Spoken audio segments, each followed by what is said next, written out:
It's not uncommon to look at the wrestling industry and see similarities to other pop culture focal points, simply because the talent that allows this sport to live and breathe are humans, and humans have interests outside of what Vince tells them that they like. Xavier Woods, for example, is a massive video game fanatic and is probably currently spending his downtime playing through his monstrous collection of games.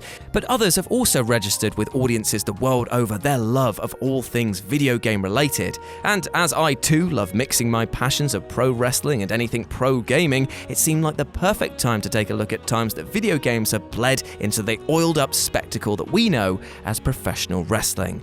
Not all of these homages were successful, and in some cases not all of them were even well done, but for the sake of celebrating the diagrams crossing, let's look at the most infamous times that worlds collided. As I'm Jules, this is WhatCulture.com, and these are 9 wrestling gimmicks ripped straight from video games. Number 9. KOFI Kingston, Tekken 3. Remember back when KOFI first landed in the WWE and how he spoke with that terrible Jamaican accent and danced out to ringside to reggae music? Well, even though that sounds on paper like the brainchild of Vince himself and his out-of-touch ways, it was actually KOFI who pitched the character and styling. While the accent is pretty dire, reportedly having learned it from listening to a Damian Marley tape on the way back from training, his in-ring talent was anything but an imitation. His acrobatic moves and sheer confidence in moving from spot to spot with apparent ease really put him over as a wrestler who was just that damn cool. But too damn cool to show how much effort it took. And according to KOFI, a lot of the character's style and sway came from that of Tekken veteran Eddie Gordo, who rocked up in Tekken 3 to, let's just say annoy everyone by being the character that everyone chose in order to administer easy beatdowns with his endless low-high sweeping kicks. Kingston once said to Sky Sports, "I watch a character like Eddie Gordo in Tekken and his capoeira style, and it's characters like that which I take from because of how they stand out. And it's a good thing that he stuck with the same old song and dance, because after 11 years he was finally given the chance to take his rightful place at the top of the card." Well, that wasn't until Brock Heihachi Lesnar showed up, and, we know the rest. Number 8. Gangrel. David Heath just bloody loves vampires, in case it's not instantly obvious by how much gusto he approached the character of Gangrel with. Before he was forcing Michael Hayes to reach for the Daz to clean his shirts, the bloody bastard plied his trade in Memphis, alongside his goth-tastic wife Luna as the Vampire Warrior, inspired by Joel Schumacher's 1987 cult horror The Lost Boys. When Heath finally fanged and /or banged his way onto the WWE, he was allowed to keep his vampire style, which is a pretty good thing, seeing as after all he'd undergone dental surgery to have fangs actually inserted into his mush. The crimson-craving character was promptly repackaged as Gangrel, a name cribbed directly from White Wolf's Vampire the Masquerade role-playing game, and yes, I am aware that this began life as a tabletop game which is then eventually made into an RPG by Troika Games. When the digital game came to be in 2004, Gangrel had long since departed, mainly due to tensions with the company over this clash of the name. In fact, in order to facilitate his WWE run, White Wolf had originally licensed the Gangrel name to the company for 5 years, starting in 1998. When the lease expired, poor Heath was put back in the crypt. Fangs for the memories, I guess. Number 7. Jimmy Jacobs, Contra. Independent veteran Jimmy Jacobs has been through a number of aesthetic transformations down the years, from his ultra-violent take on the Berserker, a post-Raven emo gloomster, and even an unhinged rebel leader. Now, while none of Jacobs' wrestling gimmicks have been expressly based on one thing or the other, many of his wrestling moves have drawn direct inspiration from video games. In the midst of his Lacey's Angels run in Ring of Honor, the Zombie Princess introduced a new twist on Naomichi Murafuji's signature move to his arsenal, known as the up, up, down, right, left, right, B, A select start. And anyone with even a slightest interest in 80s gaming culture will immediately recognize that button sequence as the fabled Konami code, also known as the CONTRA code, which is eventually what Ring of Honor's commentators settled on. However, there was one move that Jacobs couldn't get over, and that was a move called 007-373-5963. Catchy, right? Well, this is actually a reference to the infamously difficult Punch-Out NES game, and was the code that players could whack in to skip all of the fights and go straight to taking on Mike Tyson, which was as hard as the Thing's rocky cock. Number 6. Evil Uno. Video games in general. Although their work has never been anything less than superb, it's fair to say that the Dark Order got off to a bit of a rocky start in AEW. Their generically creepy gimmick never really got a fair shake at getting over, mainly because there wasn't any explanation as to why they were so spoopy and weird. However, things have improved somewhat with the new direction and some vignettes that fill in the blanks, but one can't help but yearn for the gimmick that Evil Uno and Stu Grayson were running in the indies. Here they called themselves the Super Smash Brothers and were known as Player Uno and Player Dos, and it was bloody brilliant. Player Uno had a controller printed across his attire, and if any opponent hit the pause button, he'd stop moving entirely and wouldn't even sell moves until he became unpaused. Player Dos had a tweaked version of this in that his tights bore the console itself, with his particular fighting style for the night dictated by whichever cartridge was plugged into him. Unfortunately, this would obviously never work on national television, which is a real shame. Number 5. Kenny Omega, Final Fantasy VII. Kenny Omega, simply put, is a living legend, and as close as we're probably ever going to come to a cosplay wrestler, and I mean that in the best sense, because his approach to incorporating his love of video games into his attire and his attitude is something else.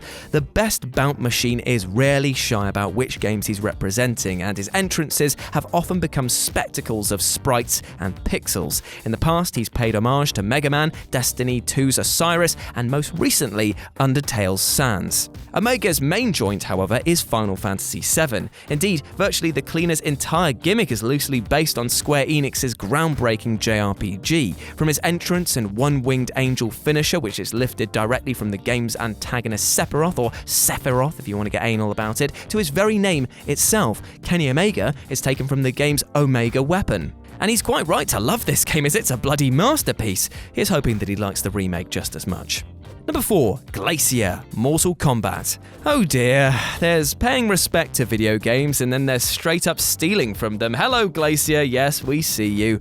It's difficult to put one's finger on precisely why WCW tried to tap into Mortal Kombat in 1995, 3 years after the Mega Drive Gore Fest was causing moral panic throughout the nation, but they did it anyway and created a series of ninjas that aped characters from the game. First up was Glacier, a Sub-Zero ripoff so blatant that it will make your blood run cold. In reality, he was journeyman Raymond Lloyd, whose hybrid shoot style was theoretically perfect for the video game martial artist come to life. After weeks of vignettes showing vague glimpses of the newcomer and trailing the tag of blood runs cold, the payoff was one of the most over-the-top wrestling entrances WCW ever tried to pull off. Snow descended from the ceiling of the MGM studios, whilst a matrix of blue lasers blinded the audience to herald Glacier's long-awaited debut. And what was the epic match that deserved such an extravagance? A taped squash of the Gambler on an episode of WCW Pro. Nice. Number 3. Mortis, Mortal Kombat. The yin to Glacier's yang, the hot to his cold, the ant to his deck, the what culture team to the concept of humility and self-awareness, Mortis truly was the Scorpion to his Sub-Zero. Mortis, in reality Chris Kanyon dressed up like a green La Parka, and yes, I do know that Scorpion was yellow, but we'll get to that, was drafted into the fray by James Vanderberg. And can you guess who his rival was? I swear to Christ, if you say Norman Smiley, I will... No, fine, it's fine. No, obviously, it was Glacier. To help keep things on side with Midway's lawyers, more than likely already alerted by Glacier's copyright-infringing frolics, Scorpion's iconic yellow garb was given a green palette swap. See, I told you I'd get to it. He was also distinctly less deadly in the ring, and while he was more than happy to shout, "Get over here!" to Glacier, he never really got over with the crowd. But he wasn't the last of the fatality-flawed fighters, for next up we have number 2, Wrath, Mortal Kombat. The third and arguably least terrible of WCW's NetherRealm ninjas showed his face, or at least his beautifully mascaraed eyes, at the close of Mortis' useless attempt to thaw the ferocious Glacier at Uncensored. Wrath, in reality Brian Adam Bomb Clark in a snazzy Warlord helmet, stormed the ring after the match, breaking through the Man of Ice like a bloody pickaxe. Wrath wasn't directly based on a single Mortal Kombat character, but a kind of amalgamation of several of its baddest bosses, bosses. The cape and helmet were straight out of series Big Bad Shao Kahn's wardrobe, whilst the long hair and kung fu moves were borrowed from Kahn's major domo, Shang Tsung. He fared much better than Mortis, but only by degrees. In the weeks after Uncensored, the pair would frequently get all up in Glaciers' testicles until Wrath was sidelined with an injury in 1998. When he recovered, the name stuck, but the look changed, and he eventually became a reincarnation of Adam Bomb. He even had a new finisher known as the Meltdown, which surely would have been perfect for putting Glacier away for good, right? Anyone? Yeah, brilliant. And number 1, Suicide himself. And so we end on probably the most confusing of all of these entries, as here Suicide wasn't just based on a video game, but specifically created for one. For their 2009 TNA Impact game, developers Midway concocted a rather devilish scheme alongside the licensee. Instead of using their actual homegrown talents to tell their story, they would instead create a new character for the player to control, and then decided to give it the rather troublesome name of Suicide. Several months after the game's release, subliminal messages began appearing on TNA TV, pointing to a website addressed whoissuicide.com. Apparently, the masked man was set to escape the digital realm and dive straight into the impact zone. The flesh and blood Suicide eventually made his debut at Final Destination 2008, portrayed by Frankie Kazarian. Over the years, Christopher Daniels, Kiyoshi, TJ Perkins, and Austin Aries have all donned the red hood, but unlike his digital counterpart, Suicide never really reached the upper echelons of the real-life industry. And there we go, those were 9 wrestling gimmicks ripped straight from video games. I hope that you enjoyed that, my friends, and if you enjoy seeing your worlds of wrestling and gaming collide, then why not check out our gaming channel, because your boy, Big Bold over here, he's sometimes on there, spouting his usual hot piping piss for your ears. Isn't that fun? I hope you have a fantastic day, whatever you are getting up to, my friends, because while we've got all of these gimmicks here and talking about video games, it's actually just sharing love. I know I made fun of the Mortal Kombat ones, but you know what? It's great seeing passion, and passion is what we should all be striving for, because you know what? You are the most unique person out there. There's only one of you. There is only one of you, and don't let anyone make you feel bad for being yourself. No one has the power or authority to do that. And if you need help and support fighting back against those who may be too quick to judge and be too harsh, then remember, friends, family, and professionals in the support industry, we all care about you and want you to do well. As always, I've been Jules. You can follow me at RetroJ with a 0 over on Twitter. As always, you have been awesome. Never forget that, and I'll speak to you soon. Bye.